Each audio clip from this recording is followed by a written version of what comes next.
Welcome everybody. Today we are going to discuss operators in C. क्या होते हैं operators? Operators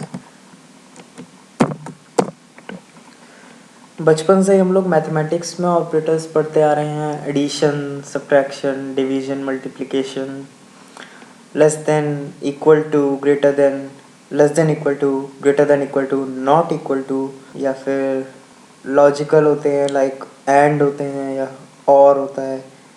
and आपने शायद पढ़ा होगा. एंड में अगर फर्स्ट और सेकेंड दोनों कंडीशन ट्रू होती हैं तभी वो एग्जीक्यूट होता है, वरना नहीं होता है.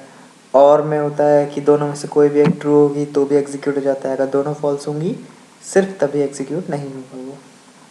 ऑपरेटर्स. ओके, थ्योरेटिकली बहुत कम पढ़ेंगे हम, सिर्फ प्रोग्रामिंग ही देखेंगे. बट मैं आपको एक बेसिक बता दूँ. ऑपरेटर्स कितने तरह के होते हैं.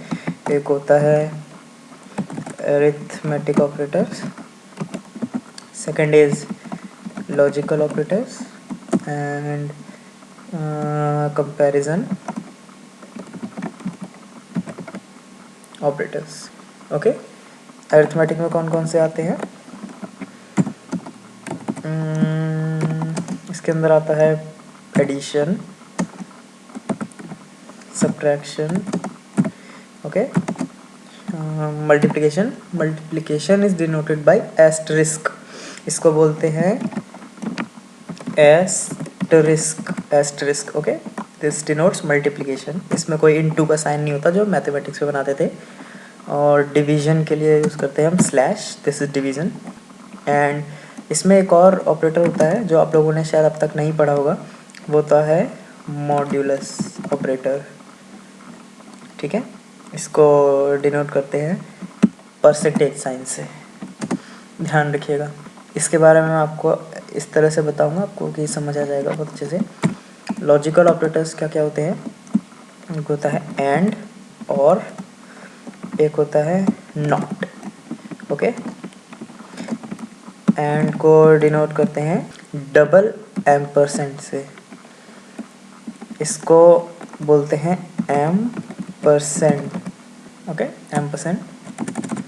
ये और है ये बैक स्लैश वाली. आप अपने कीबोर्ड पे देखिए, एक बैक स्लैश वाली की होगी जिससे आप ये लगाते थे.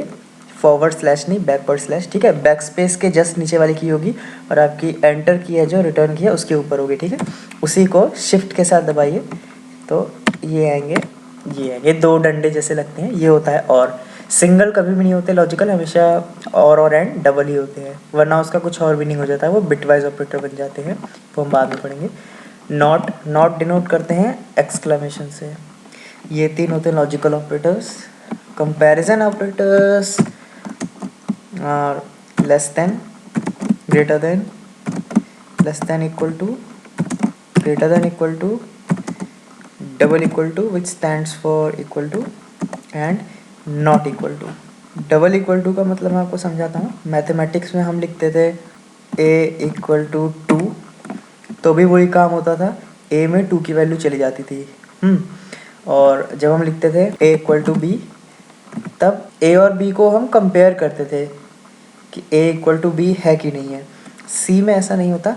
c में ऊपर वाली चीज़ तो सही है, a इक्वल टू 2 लिखा तो ये असाइनमेंट होता है. ये सिंगल इक्वल टू सी में असाइनमेंट ऑपरेटर होता है.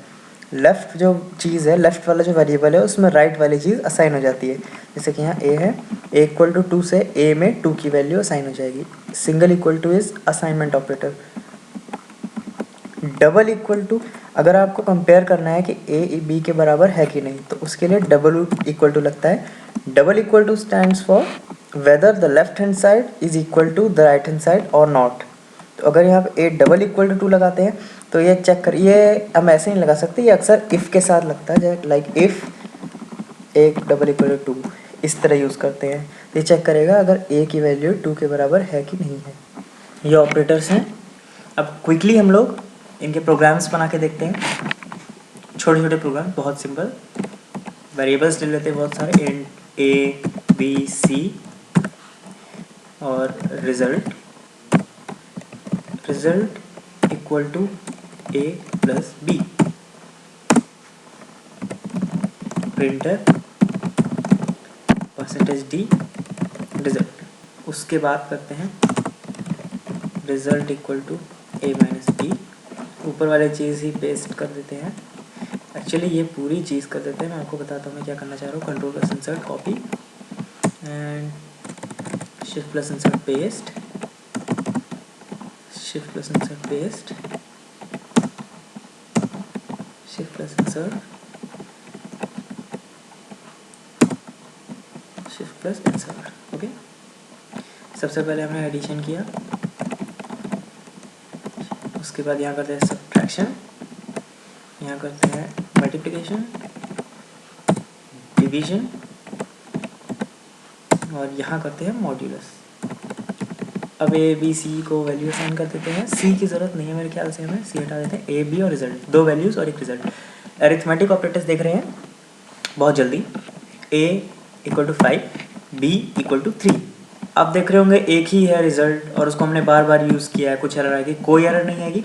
फर्स्ट टाइम हमने रिजल्ट यूज़ किया है ए प्लस बी, रिजल्ट यहाँ प्रिंट हो जाएगा। जैसे ही result equal to A minus B आएगा, जो भी पुरानी वाली रिजल्ट की वैल्यू होगी उसमें नई वैल्यू ओवरराइट हो जाएगी, कोई दिक्कत नहीं। हम प्रिंट कर चुके हैं, हमें प्रीवियस वैल्यू की कोई ज़रूरत नहीं है, वो ओवरराइट हो जाए चाहे कहीं भी चली जाए, हमें मतलब नहीं है। ठीक है, ए 5 इक्वल टू 3। पहले देख लेते हैं रिजल्ट क्या आना चाहिए। कमेंट्स का बहुत अच्छा यूज़ बताता हूँ मैं आपको, कमेंट। ओके, रिजल्ट यहाँ पे क्या आएगा? 8। ओके, यहाँ क्या आएगा? 2। वाओ, आपको आ गई है। यहाँ क्या आएगा? 5 इंटू 3 15। यहाँ क्या आएगा? छोड़ देते हैं इसको। यहाँ क्या आएगा? ये आपको नहीं पता है, मैं बता देता हूँ। 5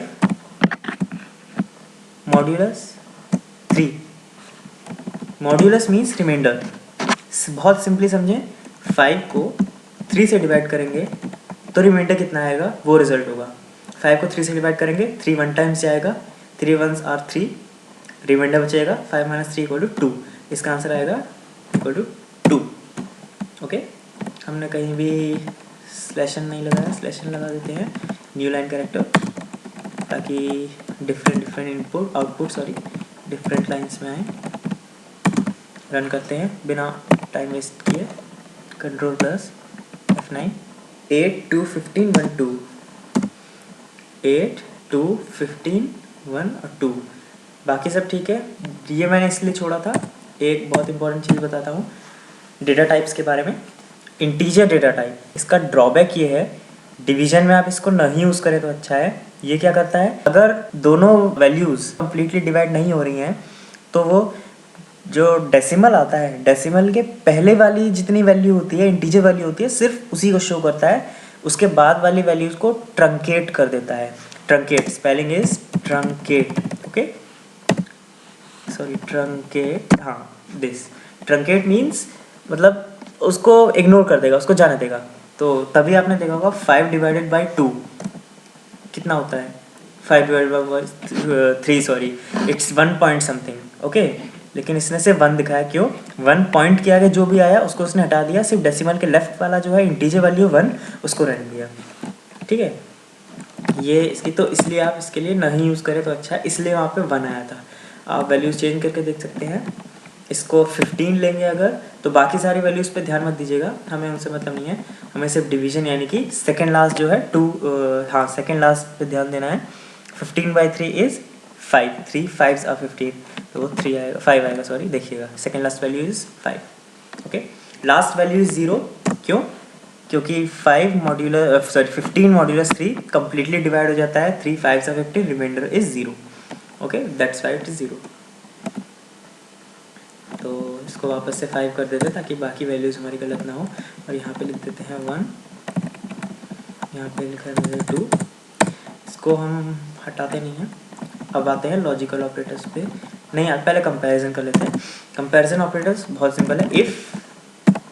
if A is less than B,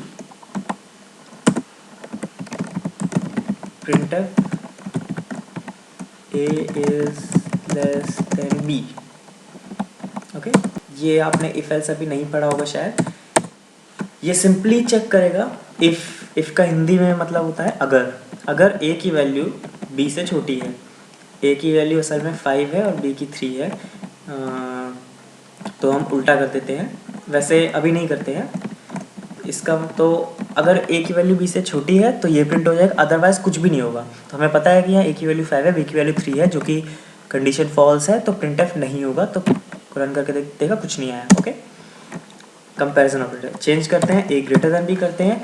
अब लास्ट लाइन में लिखा आएगा A is less than B, क्यों? बिकॉज 5 सॉरी इसको भी चेंज करते हैं, then A is greater than B है।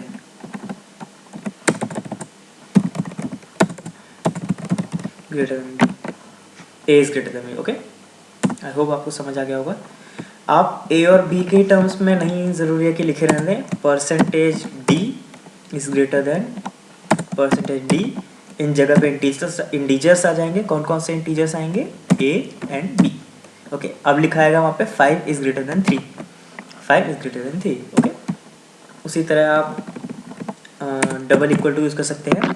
ये है if A is equal to B, ये है। यहाँ पे आप जो अक्सर जो नई सी पढ़ते हैं वो यहाँ पे ये लगाते हैं। ये असाइनमेंट ऑपरेटर होता है। इफ़ के अंदर कभी ये नहीं आ सकता। इफ़ के अंदर एक कंडीशन आती है जो कि या तो ट्रू होती है, फॉल्स होती है, या फॉल्स होती है, सॉरी। ओके, इसके अंदर आएगा if A equal to B then this, then जो भी है हम प्रिंट करते हैं इक्वल। परसेंटेज डी की ज़रूरत नहीं है, हमें 9 की ज़रूरत है। सब इक्वल रन करते हैं, इक्वल नहीं है तो कुछ भी नहीं आएगा, नहीं आया। ओके, अब यहाँ पे करते हैं if A not equal to B. Okay, तो प्रिंट करेंगे हम not equal which is not equal. Okay, ये आपके लॉजिकल नहीं, कंपैरिजन ऑपरेटर्स खत्म हो गए हैं। Moving forward to logical operators. If may be आप 1-2 लेक्चर्स के बाद इफ़ एल्स पढ़ा देंगे हम आपको, आइदर मी और प्रांशु।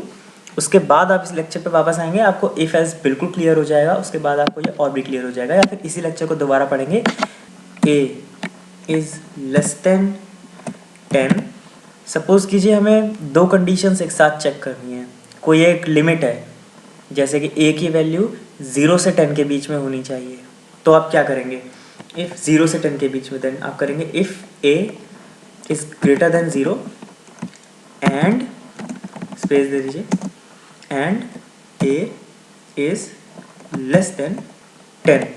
लेस देन 10 है, अगर लेस देन इक्वल टू 10 तो हम ये वाला लगा देते हैं। ओके, इससे क्या होगा? इफ़ ए इज़, लिख देता हूँ मैं कमेंट्स में, if A is between 0 and 10, तो क्या हम करेंगे? तो हम प्रिंट कर देंगे A is in the limits.